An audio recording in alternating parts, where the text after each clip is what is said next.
Hi, Joe Leone. I'm Frank McDonald. You're listening to Comedeorological Weather Report on every Thursday night with Joey Only on YouTube and the radio station of Prince George, Winnipeg, and Vancouver.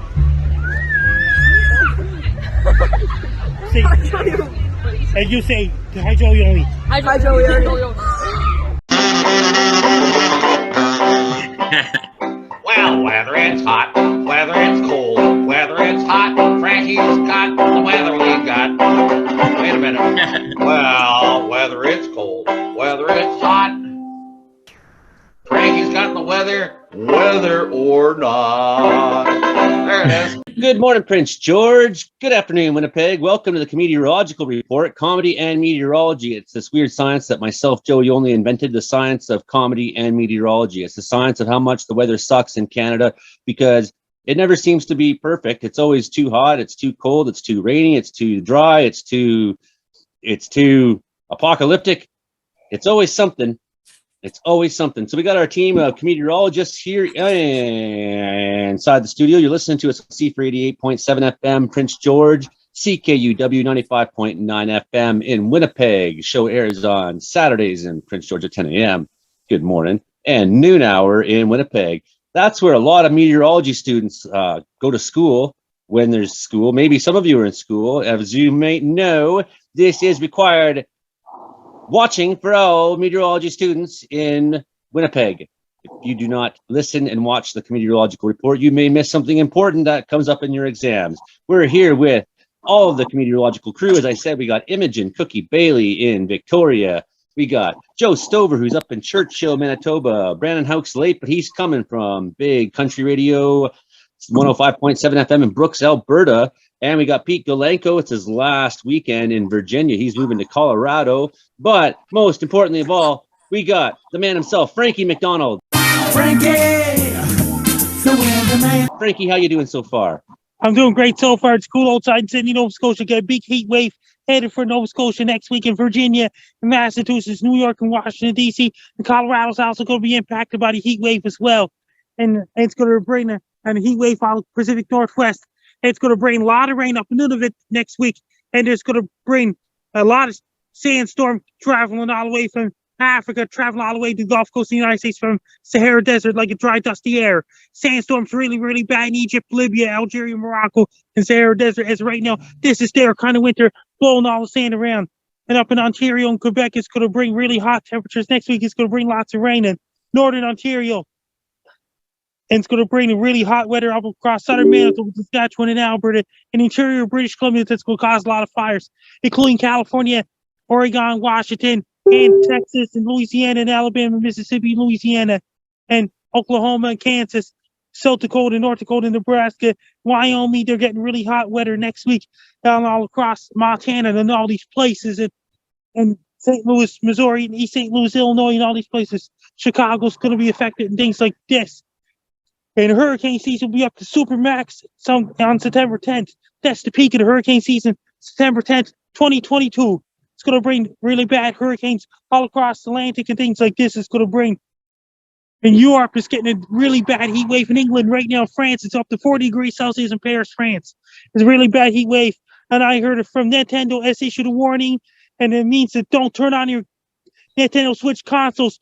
The temperature's above 36 degrees Celsius. That's what Nintendo said. And Japan's getting a bad heat wave too. And Nintendo just issued a warning. Don't turn on your consoles in the heat. What happens if you turn on your Nintendo in the heat, Frankie? That can burn. That can cause overheat. Like a console's Nintendo Switch. Not like the Xbox and PlayStation. Interesting. So there's a little bit of update from the world of Nintendo this week in Japan. Oh my God, in Japan. Oh my God, in Japan. Frankie, what about hurricanes? Is there any activity right now going on that we should know about? Not activity right now. Tropical storm, Hurricane Darby's going to be downgraded to post-tropical storm. That's going to bypass Hawaii. There's another storm going to develop in Hawaii. Next name on the list starts with E. Frankie, what's going on in Australia right now? Australia's been so much rain causing flooding right now. It's really, really cold in southeastern Australia. In New Zealand, they're bringing really, really, really cold temperatures. And their wintertime days are getting longer. The next sunset in Cookatook, Nunavut, that'll be next week. Up around Greece Fjord, Nunavut, that'll be August 20th. And up and around Alert, Nunavut, next sunset is September 5th. Shelly Solinsky's asking when temperatures in PG will pick up enough for fish hatches to start in the lakes. She says it's freaking her out that nothing is hatching. It's not been warm enough. That means once again in September, a lot of wasps kick up in supermax gear, and sometime the end of September, when the bugs die in the end of September, the bugs lay their eggs before they die every fall. Small bugs and black mosquitoes and little black flies die before the big bugs. When do you think temperatures will rise for Prince George? Next week in Prince George, British Columbia as well, up around Dawson Creek, Fort St. John, Fort Nelson, and all these places, even Whitehorse. Excellent news. What's going on in Russia this week? It's a lot of fires going on in Russia right now. It's so hot in Siberia. Up around Yakutsk, their fall starts sometime in the second half of August. Leaves change colors there in the second half of August and September. In the second half of September, winter starts up there. There's been a new fire start in BC today in Lytton. I don't think it'll be anything like last year's Lytton fire, of course, but it's collectively traumatic for everyone to see fire anywhere near that town right now. And this year, what about this November, December in British Columbia? That's going to cause a lot of rain again. That means that last year in November and December, Coquihalla Highway 5 bridge washed out, Trans-Canada Highway 1 washed out, BC Highway 99 washed out, Highway 5A washed out, Highway 3 washed out, Highway 7 washed out. Because there's so much rain, they had to call in the military. What's weather like right there in Sydney, Nova Scotia for you, Frankie? It's cool outside right now in Sydney, Nova Scotia. Right now. It was warm earlier today. And did you hear about that? That they had to call in the military to rebuild the temporary bridge on Coquihalla Highway for essential traffic, same with Highway 3. I did hear that they did that. Yep, I did hear that, Frankie. The military had to get the construction crew. What else you got this week, Frankie? What's going on? That means Liam Sparling's a new guy. He met you. That was a really nice interview we had yesterday with Liam Sparling, comedian, and we've invited him to become part of the show if he wishes. So he's in the group chat, and he has the link, and if he happens to show up tonight, or maybe once he sees an episode or two, he'll understand how free and easy we really are. Anybody in the Comedeorological panel got any questions for Frankie McDonald? I got a question for you, Frankie. When does the sun set in Alert this year? September 5th. September 5th. So the sun's still up there right now until all the way until September 5th, then I guess. Yes. And then when does Alert have 24-hour darkness? Sometime in November. Frankie, you have some fun fan encounters this week recently? Say hi, Joey. Hi, Joey. I'm doing great so far. I'm Frank Donald. You're listening to Comedian Meteorological Weather Report on every Thursday nights at 11 p.m. Atlantic Time, 7 p.m. Pacific Time. You can find the Comedian Meteorological Weather Report on Prince George, British Columbia radio station, Winnipeg, Manitoba radio station, and Vancouver, British Columbia radio station as well. Check it out on Joey Only Caribou Weather Do Comedian Meteorological Weather Report on YouTube. Johnny only. Can you tell us about some encounters with some of your fans this week? What's up? How's it going? Say hi, Joey. Hi, Joey. I'm Frank Donald. You're listening to Comedian Meteorological Weather Report on every Thursday night at 7 p.m. Pacific Time, 11 p.m. Atlantic Time. Joey Only Caribou Weather Do Comedian Meteorological Weather Report. Yeah. And that means I'll be back on the Bass Guy Show just on the audio form. He told me that starting next Wednesday, Frankendown returns to Bass Guy Show again. This time it's going to be on Chess on Patreon. All right. Well, listeners, be sure to tune in. Frankie's a big fan of Bass Guy and talks about Bass Guy all the time. He's a good guy, that bass guy. What's his name? It's Mike, right? Is that his name? Jack Casey. Right, Jack. Jack Yeah. Casey. I always get his name mixed up. Imogen, you can subscribe to Bass Guy on Patreon. I can subscribe to the Bass Guy on Patreon? Yes. Awesome. Frankie, I do have a weather question for you. What's the weather like on Saturn right now? Right now, it's stormy weather in Saturn. Right now, Saturn's moon Titan. It rains. Almost look like liquid nitrogen on Saturn's moon Titan. but the atmosphere is not breathable. Don't have oxygen up in Saturn's moon Titan. Ricky Dickinson's asking, what's the weather supposed to be like between Baker Lake and Winnipeg tomorrow morning, Frankie? Maybe It'll Joe get Silver knows really, this. really hot up in Winnipeg, Manitoba, and things like this. Really, really, really, really hot. Nice. I wonder, is he going from Winnipeg to Baker or going from Baker Lake to Winnipeg? I wonder if he does, That he'll means be they have to get the plane flying from over Baker Lake to Churchill. Churchill.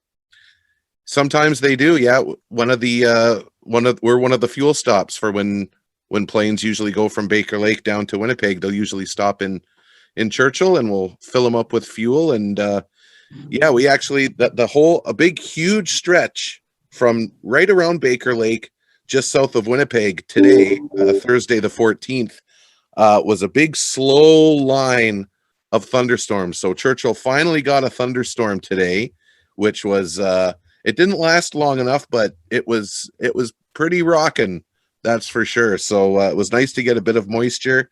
We're hoping to get a bit more soon, that's for sure. Next week, there'll be first sunset where Olivier is. In Comedeorological, the first sunset takes place there next week. And when do the leaves change in Comedeorological? Up in Inuvik, Northwest Territories, and Fort McPherson, in Northwest Territories, in Northern Yukon, sometimes in second half of August. Leaves change colors up in Inuvik. Olivier Forbes Bouillon wants to join the show tonight. It's his internet up there in Comedeorological is always spotchy at best. I understand that, living here in Wells. Joe understands that, living in Churchill. This is a show made from the remote parts of Canada in many ways. I'm on the West Coast, Frankie McDonald on the East Coast. Unbelievable cast of characters we got here. Yes, indeed. Frankie, Jennifer Coastman is asking, how much snow will we get this winter in the Caribou? A lot of snow in the Northwest because the La Nina may reform again. You say hi, Joey Only. Hi, Joey Only. I'm Frankie McDonald. You're listening to Community Meteorological Report on every Thursday night at 7 p.m. Pacific Time, 11 p.m. Mountain Time.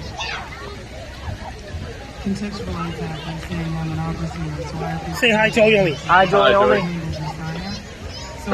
Joe, talk to us about your thunderstorm a little bit more today. You were at the airport in the video you sent me, and you didn't give me any audio in your video. Yeah, sorry about that. That was it's hard to use it for radio. Yeah. I ran out while it was starting to downpour to try and at least get a good view of the sky. So it was a pretty narrow band of thunderstorms, even though it was like probably about a 1,600 kilometer line, like one solid line of thunderstorms going across. So it was a narrow band, but it was slow moving. So the wind did pick up. I wouldn't say it was anything crazy. I would say maybe we had 60 kilometer winds. Like, again, it really wasn't going all that fast, but we got a lot of rain in about I'd say about 20 minutes. It was really pouring for a bit and had quite a lot of lightning in and around the airport. And thankfully there were no planes or anything to fuel, because the rule is if there is lightning within 5 nautical miles of the station, of the airport, everything stops. No fueling, no getting on a plane, no starting up a plane, any of that kind of thing. So thankfully all of the traffic kind of got out of there before the storm came. So it looked really neat on the way out. Go ahead. Sorry. You must have because of your job working at the airport, and because you're not just some guy working in the building, you get to be on the tarmac and be where the sky is big. You must have great views sometimes of the weather show. Beautiful. Absolutely beautiful. And summer is, I mean, I've made no bones about my disdain for the season. However, you do have to find silver linings, and the silver linings for the summer up here is when we do get some active weather, because it is rather rare. But exactly like you said, the view is by and large unobstructed in the Hudson Bay lowlands. You can see for kilometers in every which direction you look, and so you can see when the storm is coming, and then you can sort of gauge how quick it's coming, because you can see, well, I can't see across the river anymore. Oh, well, now I can't see the port building anymore. So you can have a good idea of how fast and how intense the storm is. So yeah, it's pretty cool. Over the last couple of years, with it being as hot as it's been, usually the reward for a hot day is some active weather, either in the afternoon or in the evening. We haven't had any of that stuff. I'm sure a lot of that has to do with the effect from the Hudson Bay, which still does have a little bit of ice in it. There's still polar bears out there on the ice right now, feeding. It won't be for much longer, but it's crazy that it's the middle of July and there is still some ice out there in the bay. So I'm sure that does have some effect in terms of the active weather or the lack of active weather that we get. So yeah, that keeps it cool, especially having the ice around. Yeah, well, relatively cool. Joe, when is the league change colors up in Inuvik Northwest Territory second half of August? Second half of August. Boy, I wish it was the second half of August right now, Frankie, let me tell you, because that would mean we're getting... That's when leaves change colors up in Inuvik Northwest Territories, up in Fort McPherson Northwest Territories. Their fall starts in second half of August. And then once the second half of August is over, then we can start looking forward to winter. And I'm pretty sure that's our favorite season, isn't it, Frankie? Up in Alaska, their fall starts in second half of August, like Fairbanks, Alaska, and all these places. And up around Dawson, Yukon Territory, fall starts in second half of August up in Dawson. Bring on the second half of August. Frankie, are the police looking for you? No. Okay, good. Are you sure? Yeah. Where are you? Are you somewhere you shouldn't be? No. Run, Frankie, run. Joey only. Hi, Joey. I'd say hi, Joey only. Hi, Joey only. I'm doing great so far. I'm Frank Dell. You're listening to Comedian Meteorological Weather Report on every Thursday night. And it's on the Prince George radio station, Winnipeg radio station, YouTube and Vancouver radio station. Joey only, terrible weather, do Comedian Meteorological Weather Report. There's Joey only every Thursday night. Say hi, Joey only. Hi, Joey only. Best luck to you, Frank Dell. With a polar, play dead. No, polar bears eat dead things. Imogen has a question about polar bears, Joe. Let's hear it. That means when the water melts, polar bears are in. When the ice melts up North Pole, they're in big trouble for polar bears. Definitely, if they don't have, if the ice doesn't come back, that's for sure. But bears are amazing swimmers. So in the short term, it's okay once the ice melts because they have no problem swimming. But you're absolutely right. If they don't get any ice in the wintertime, then yeah, we'll be in big trouble. Polar vortex comes back up in the Arctic in October, November. That means up at Greaseview and Nunavut, they'll be extremely cold again. That's when polar vortex returns. Gotcha. Imogen, what was your question? Do polar bears sweat? Do polar bears sweat? Yeah. Do they sweat? Think about where they are right now. They're floating around. It's warming up. They still got chunks of ice to dance on and do bear stuff. It's getting warm. Do they sweat? Well, I would imagine they'd have to. I would imagine they'd have to sweat. They, you got to get rid of that heat somehow. But yeah, I mean, I'm no polar bear biologist, that's for sure. But I would have to at least take an uneducated guess and say yes. They likely pant or something. Well, they probably sweat through the tongue, kind of maybe like dogs and such, like dogs and wolves. No, cats. Lots of animals do. Oh yeah, cats are sweaty, gross, filmy animals. I love them. I have a hairless cat. When he sweats, he gets filmy and he feels oily because all the oil and grease on his skin, it just now is wet, and it's like touching a slug. My sister has a hairless cat, and as much as he's amazing, I don't ever want to touch him. Oh, unfair. They are soft like an overripe fuzzy peach. They're mushy and they have weird little hands with webbed fingers. Oh, they're awesome. You make them sound great. Damp like a slug, webbed fingers. When they're babies, they really look like a giant scrotum. It's just, I get why people look at them and say ew, but you meet one and then you just want to pet them within like a minute. Everyone does it. I'll give him a little 5-second scratch and then I'm good. At least touch his nose. On his little cat nose, the way that you do with cats, or like poke the top of his head. He'll love it. So will you. Your life will be changed. Just saying.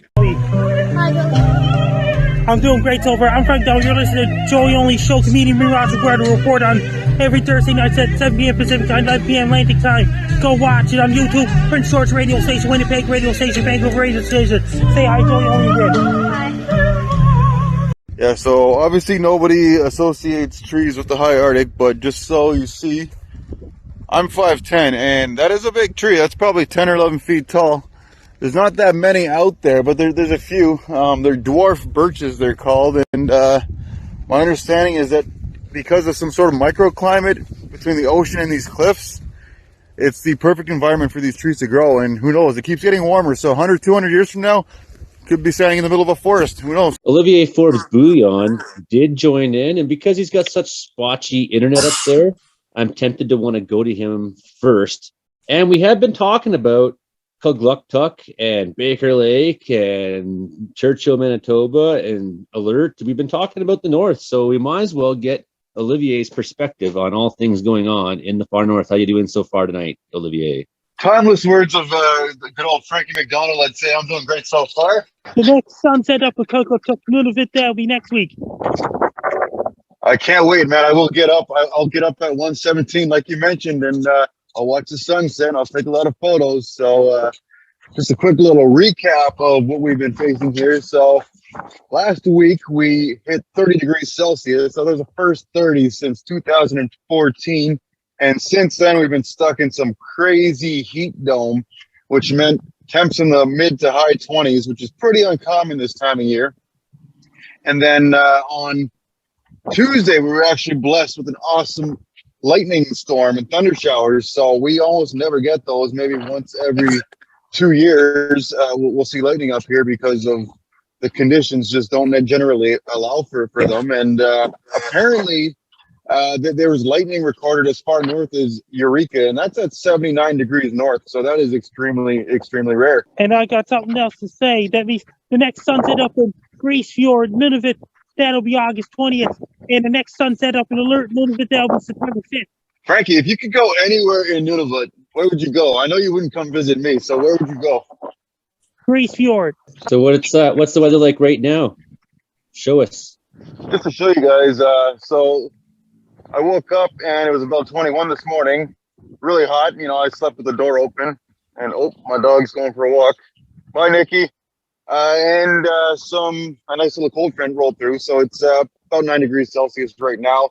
Much, much more comfortable. I can finally feel keeping the mosquitoes away. And I don't know if you guys saw my videos, but the mosquitoes are horrible here. So once the temperature drops, the bugs go away. And we got some great winds right now. It's probably gusting at about 25 kilometers an hour. We got some white caps on the ocean way over there. You probably can't see, but yeah, it's starting to feel like Nunavut again finally, not like downtown Toronto. How much ice is out there on the ocean? Any? So I flew in from Cambridge Bay, Nunavut on Monday. I flew in, and most of the Coronation Gulf between Cambridge Bay and here, and sorry, I'm just trying to concentrate. Imogen, you're bothering me. Between Cambridge Bay and Kugluktuk, it was totally frozen. So hopefully soon the boaters will be able to come in, and I know that's kind of like a pilgrimage for so many people, is just to boat from Cambridge Bay to Kugluktuk in the summertime. So, and without a clear ocean, our sea lifts get stuck too, and we don't get food supplies for the year. So hopefully it clears up. It's been stubborn. I was just telling the guys before you got on that there's still a stubborn patch of ice from just north of Churchill all the way down to James Bay, and there's still polar bears out there still feeding on seals and stuff, which is just wild for the middle of July. On the southern, in the Antarctica, the next sunrise up in McMurdo Station, that'll be sometime in August. Has anyone here eaten a seal? What does the seal taste like? Does it taste like chicken, or is it more gamey? Strong, eh, Olivier? Yeah, I've had it. You know, I'm not a fan. I've had other meats too. I've had polar bear and whales and stuff. And I honestly, seal was my least favorite of all those weird exotic meats. Yeah, very strong, very fishy. It's an acquired taste. I've had smoked sea lion. Monica Boyle Monica Bowie was not on social media anymore. And I still send Monica emails and things like this. Monica's not on Facebook and any other social media anymore. The wind makes it a little bit hard to get a good audio on you. But what would you say is the worst bug in Comedeorological? Is it the black fly, deer fly, horse fly, booze fly, bar fly, mosquito, no senum, dunums, ticks, fleas, tories? What's the worst? Been there, done that. I went inside. Hopefully, I'm a little less annoying indoors. No wind in the background.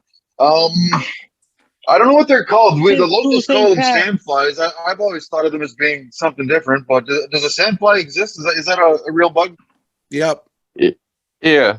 Tuesday past, I was on another podcast about Angie TV, talking about the movies from the 70s, the 80s, and 90s. Yeah, I think I know them as like horse flies or deer flies. Like that's what I associate that with. But they might be different. Does anybody want to chime in? Because I'm not too sure. Like, you're talking? Go ahead, Joey. Maybe they're the ones that I call biting flies. They're like sometimes we get up in the alpine and they're smaller than a regular fly, but they're not a black fly. They're an actual fly of sort.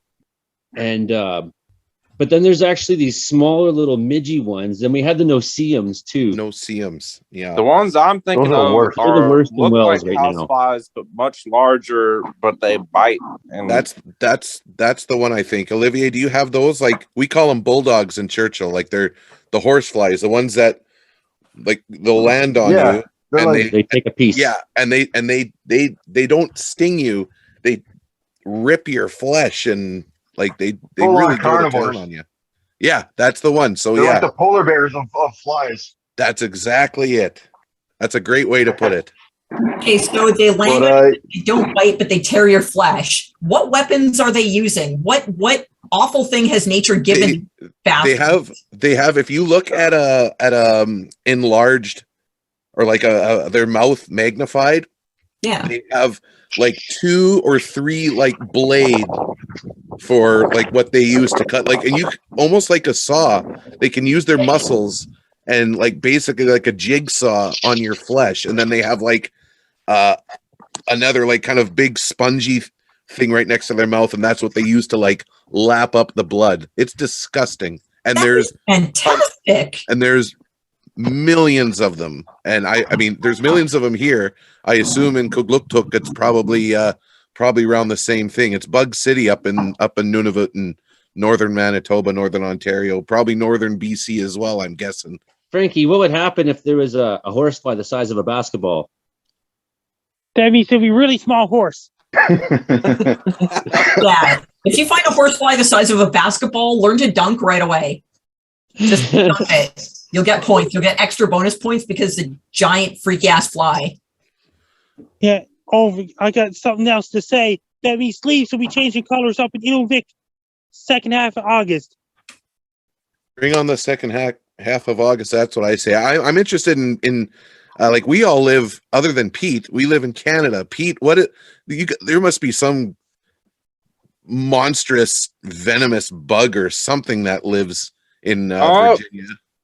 It depends on the season of the year. Really, the horse flies can get nasty on mostly the eastern shore of Virginia. So there's some bay beaches, some Atlantic beaches. Like there's Chincoteague Island. That's a cool one to look into, where they have wild horses and stuff like that. That's where the horse flies get nasty. Here in Virginia Beach, once in a while we'll get some mosquitoes and stuff, but so far this year it's been very little with mosquitoes. I saw a big old like 5-foot rat snake the other week, but there's all sorts of flying bugs and stuff, but nothing that's been biting me lately, though, as far as insects go. So that's good. Nice. We hate you. We hate you. Just to let you know. I know. All the weird stuff's in West Virginia, right? All the weird stuff's over there. Meteorological report. Peter Delanco. Tuning in. Reporting live from Virginia Beach, Virginia for the last time of this year. Right over there is the mouth of the Chesapeake Bay, where the Atlantic Ocean meets the Chesapeake Bay. And over there, that light is a historic lighthouse on Fort Story. Look it up. And look at that. That is just beautiful. We're West Virginia, but the Eastern Shore, Outer Banks is usually pretty good. Eastern Shore, though, sometimes when I be chilling outside on the porch, not this year, but previous years, the mosquitoes would get pretty bad for some weeks, but this year it's just been lucky. I don't know if it's just the winds or what. Hasn't seemed to be a problem. We'll get the random other bugs, but not the nasty ones. You know, I was in Ocracoke once camping, so Outer Banks, and I totally forgot they had cactuses there. So it's 3 a.m. I'm a little drunk, and I decided to go take a pee. I'm going out of my tent, and I've got nothing on my feet. So what do? First thing I do is I step on the worst, spikiest cactus possible. And yeah, it was a very, very painful experience. I'll never forget that. So you might not have bugs, but you got freaking weird plants growing all over the place, and I don't like that. You'll get over here if you go out in the dunes. The birds will get you on the north end of Virginia Beach. The birds, if you're walking without with the flip flops or just bare feet, if you just walk in the dunes, you're not supposed to walk in the dunes to protect the dunes. You're not supposed to walk in the dunes, but if you do, the birds will get you. But otherwise, it's usually pretty chill. Don't walk in the dunes. Don't wear bare feet. Brandon Houck, we're halfway through the show, and you're finally here with us. And it's time that we all just mute ourselves for a second and ask Brandon Houck about the weather. There's been questions about weather in Manitoba tomorrow, questions about what happened this week, questions about where the weather's going. Is Prince George ever going to warm up? How much snow is going to come in the Caribbean this fall? Everyone's got questions, Brandon. Give us all the answers. Boom! There goes the dynamite. Yes, so I just got back from our big. I think this is the first time I've sat down all day today. Holy smokes! So I did a presentation today at the library. It was a lot of fun, and then I did the block party tonight, and we had a great time, great turnout. And I just got back from that block party, a lot of fun, and I had to change out of my big black shirt I was wearing out there because it was 30 degrees, and you're out there wearing a black t-shirt. You're just, oh my goodness. So I'm sweating like a pig right now.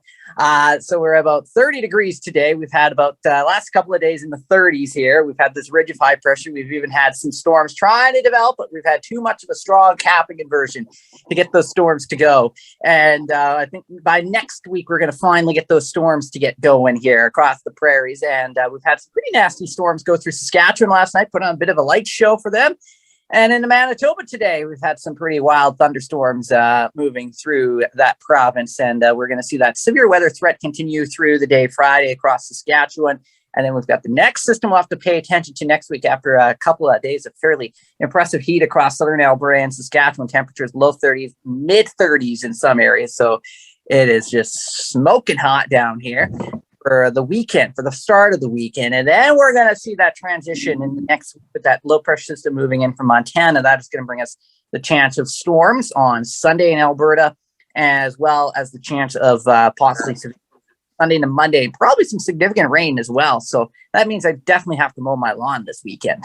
You are hearing the show on CFUR 88.7 FM and CKUW 95.9 FM, recording the show on July 14th. If you're watching us on YouTube, you're watching us right now live. If you want to see the show ever on YouTube, we record the show on Thursdays at 7 p.m.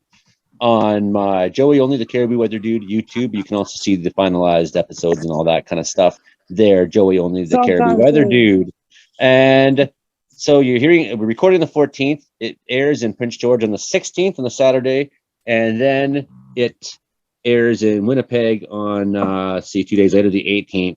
Right. So, just so everyone's aware about our forecasting, if you're hearing it on the radio a few days from now. And did you hear about that?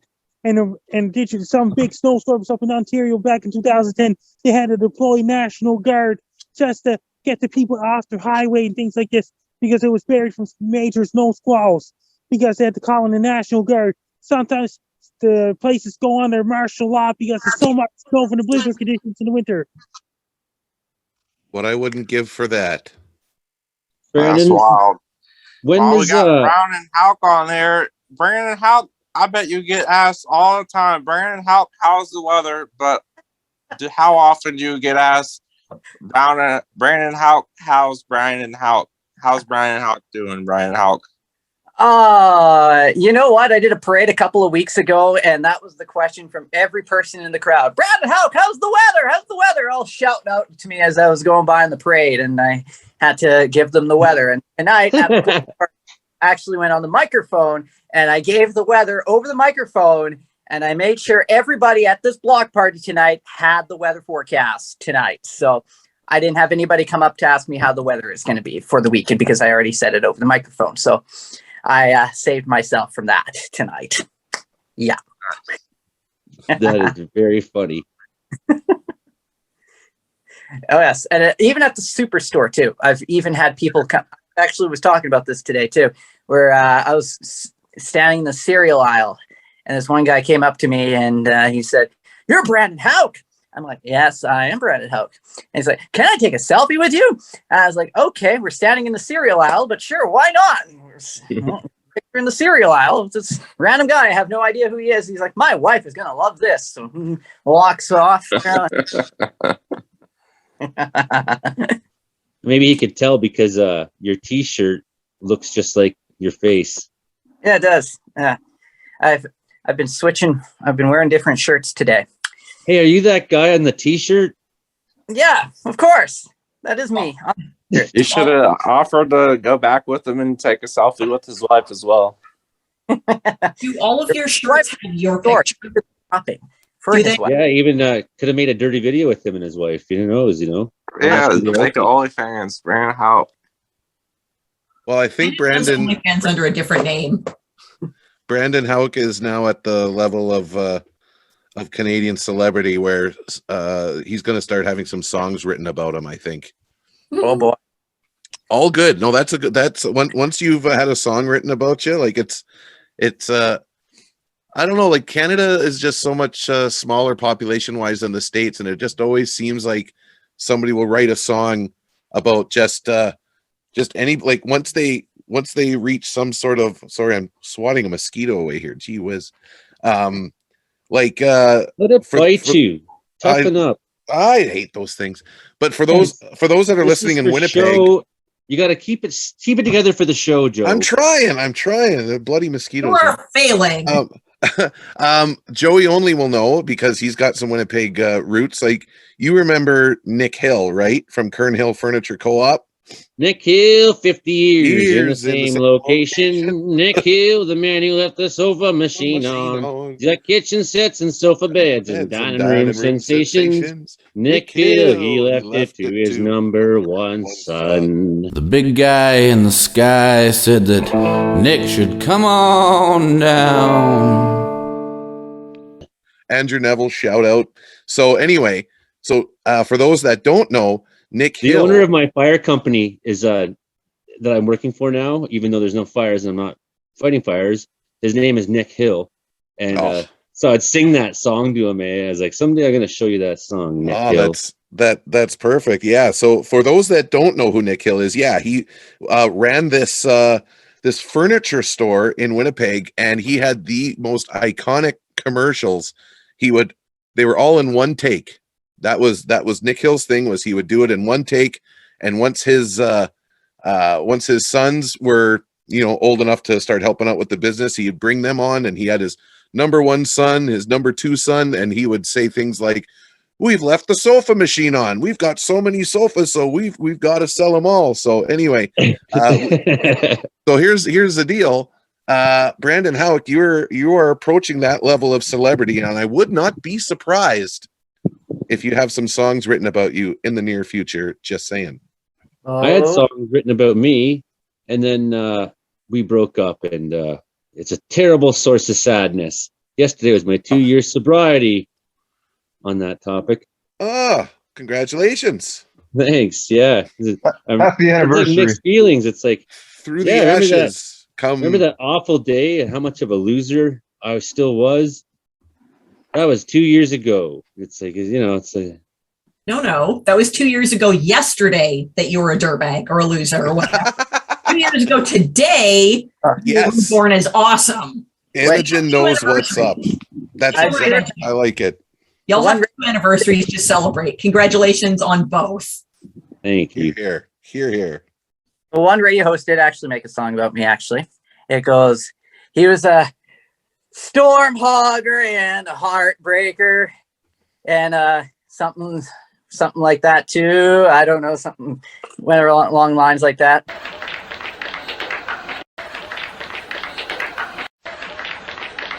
Because I'm a storm hogger. I steal all the storm.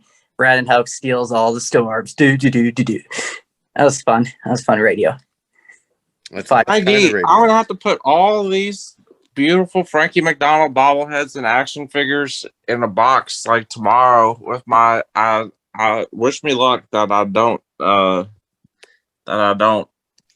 damage any of them taking them to Colorado, because this is the last that you're gonna see them here like this.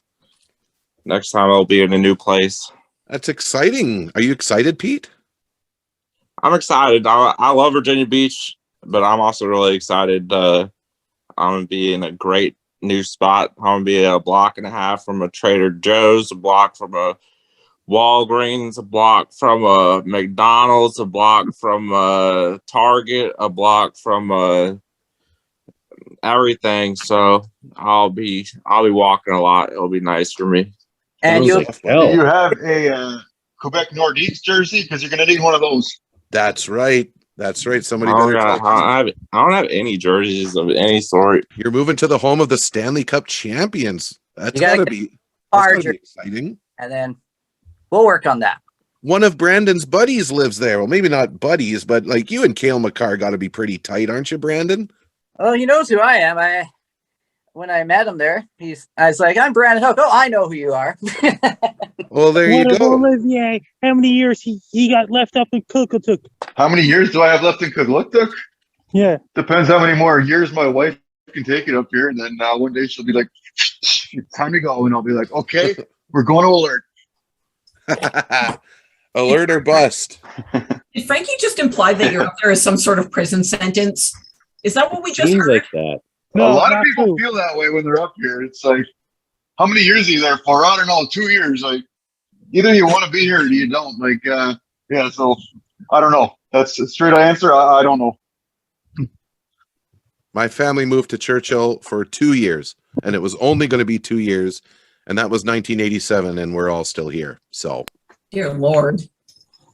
I mean, congratulations. And a different topic. If you get the Rona was kicking my butt, but this stuff Paxlovid, it works. I'm on day 4 of symptoms, day 3 of that medication, and I would not be joining y'all on this episode. I think that medication saved me because I was zombie sick this morning yesterday. What about Michael Senikoff?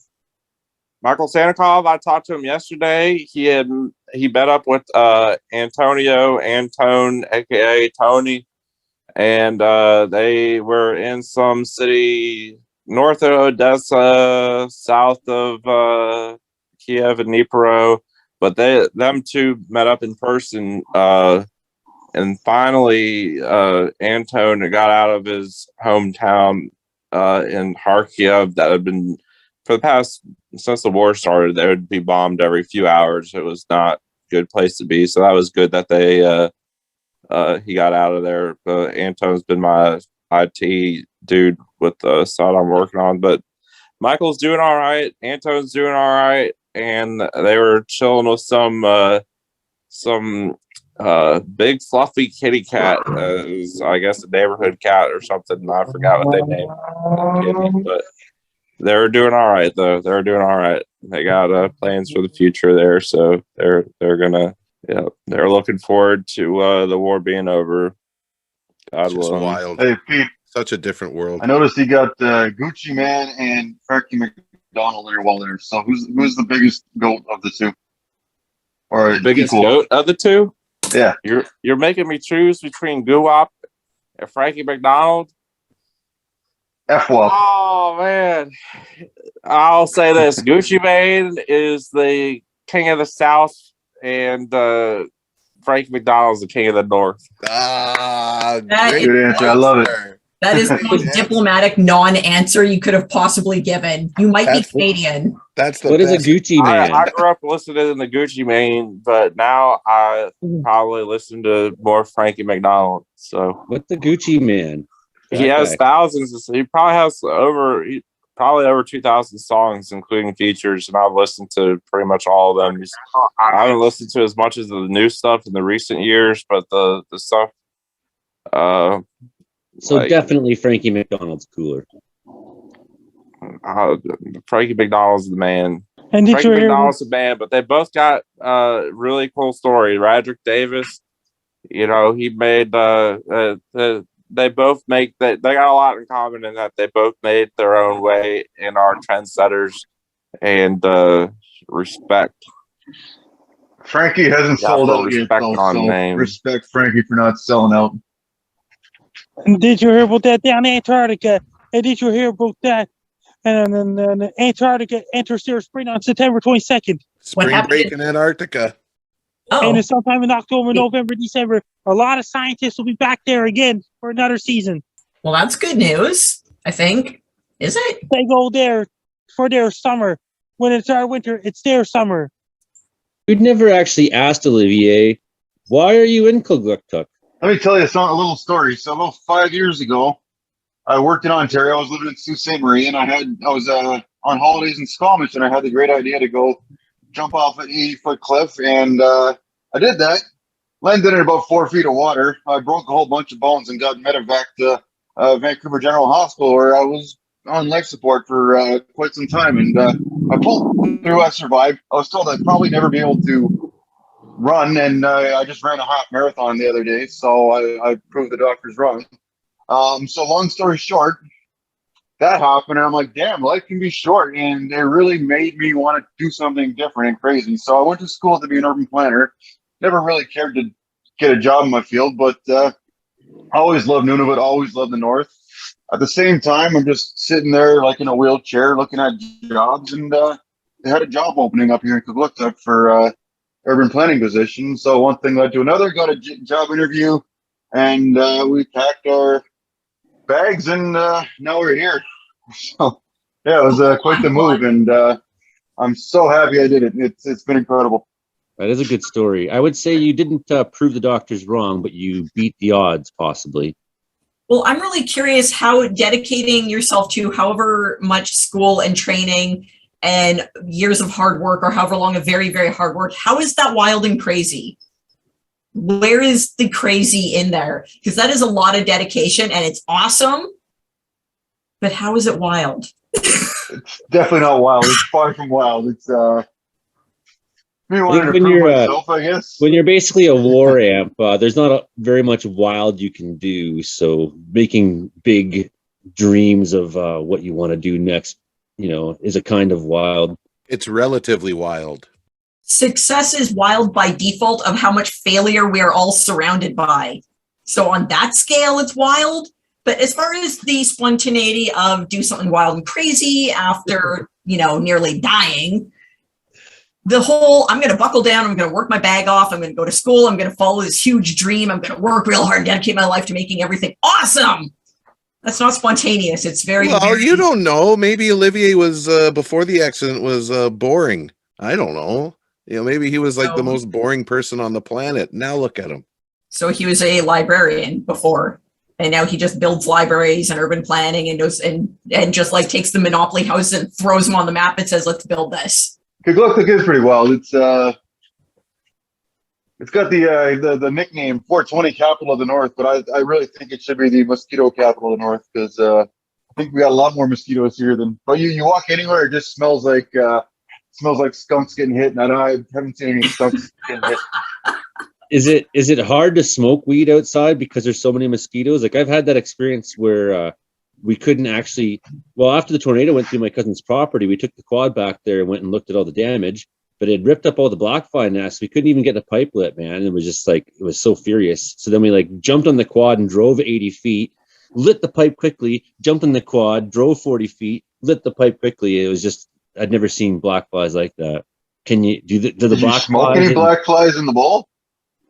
You have to be quick and to make sure that you haven't smoked any black flies. You want to smoke black hash, not black flies. Yeah, that's my short story of how I ended up here. And as Frankie said, when am I getting out of here? Who knows? Circling back to the black flies versus black hash thing, if you were to smoke a bunch of flies that had just feasted on the blood of someone who's completely 100% intoxicated, like liver poisoning, they're overdosing, they're on all sorts of stuff, so all it needs is a tiny little bit. Can you get the secondary effect of the contact high, or just the dumbed down version of getting high on whatever they were on if you smoke those flies? Is this reasonable? Mosquito adrenochrome. Yes. Yes. I think that's a complex answer there, depending on the substances and compounds and their whatever, all sorts of This is honestly burning something I've never contemplated. This is the first time I can't say I've ever had a thought like, I wonder if I smoked a bunch of black flies that have been feasting on somebody who is mega high. I wonder if I'd get high too. I can honestly. No, there are some traditional cultures out in with not even the good type of mushrooms, like the whatever muscaria mushrooms that aren't even the psilocybin mushrooms, where there would be shamans that would drink the urine of other people and they would get intoxicated secondarily off the urine because it still have the metabolites from the first people that were tripping on whatever delirium. Yeah. Certainly, I can recall a time where I was really ripped on acid and sitting around in the nature getting feasted on by bugs and giggling to myself. Yeah. Because I know I just totally screwed those bugs over. Travelers entering Canada, mandatory random test test return to the airport. I guess that's the cue to change the subject, you guys. No. Okay. But it's true. Frankie is correct. Frankie is correct. They're bringing it back. Joy. There's a thing on the There internet. goes my trip to Antarctica. What? There's a thing on the internet where it shows a spider web under the influence of like LSD, like MDMA, this weed, this, that, and the other drug. And it's just like, who are the scientists that are getting paid to do these experiments? Like, that's some out of that movie Step Brother type of experiment. It's like, I want to be paid to do those type of experiments. I know exactly what pictures you're talking about, and it is like so wild. Like, here's a normal spider web. Here's a spider on cocaine. Here's a spider on LSD. Like, it's the LSD spider insane. did pretty good. I think you're actually referring to this one. I got it right here. So for you. stoners known for building stuff, for creativity, stonerdom. Gibbers like to draw and doodle and just clean. Everyone's got their quirk. So, I mean, the productive ones are the ones who go to school and smoke their weed or whatever while they're studying, because it is for many a study aid. For everyone else, it's recreational. But the ones who actually complete the programs, they want to know. Some of us want to. It depends what you're doing. Yeah, I would. Yeah, it depends what you're doing. I mean, everybody's different. The wood spider is the most accomplished of all web-building species. Recently, scientists gave these tiny creatures a variety of psychoactive drugs to observe their effects on web building. When given a minute dose of LSD, the spider's web took on an unfamiliar, minimalist structure. When given caffeine, the web structure was not affected, but the spider's behavior was. Given THC, the active ingredient in marijuana, the spider didn't build a web. It built a hammock, where it lay all day and watched the caffeine spider go. When given alcohol, the spider built a web, found a mate, and raised over 100 young. But the mate got a restraining order, and now the spider can't go within 100 centimeters of the web. The crack cocaine spider figured building webs was for suckers, waited till the caffeine spider was exhausted, then came up behind it and popped a cap in its ass. Nice web, Mr. Crack Spider. When winter came, the marijuana spider had no place to live. It ended up in the crack web as the crack spider's bitch. For more information on the crack spider's bitch, contact the Canadian Wildlife Service in Ottawa. Hey guys, I remember in the 1990s, I remember the cartoon Rugrats. I used to watch them when I was a kid. I watch I Rugrats like too, that one Frankie. too. Frankie. Rugrats is one of my favorites. I have a hard time believing that was actually produced by the National Film Board of Canada. However, hilarious. There is a serious study though where they do there. You can see the photos. There's a more serious study, and as I recall, the LSD one was actually the most intricate of the webs. And then, but if you search Google Images, there's a different study that is a serious one. I'll put the video in I proper bet so that if they I gave it actually have meth, it they would saved. make like 15 webs. We're pretty much at the end of the show time. Frankie McDonald, how can everyone find you in the world of the internet? My Twitter is at Frankie McD. My Facebook is Frankie McDowell. My Facebook public figure page is Frank Down with a blue check mark. My Instagram is Frankie McD1984 with a blue check mark. And my TikTok is Frank Down 1984. My Clap is Frank Down 1984. My Twitch is Frankie McDowell 1984. My Snapchat is Frankie MACDON. And my LinkedIn is Frankie McDowell. And my YouTube channel is Dogs and Wolves. If you want to buy Frankie's merch, go to frankiestore.ca. If you want to buy my bobbleheads, search Frankie McDonald talking about with National Bobbleheads Hall of Fame. Always good to see you, Frankie. Always good to talk to you. Always good to have you on the show.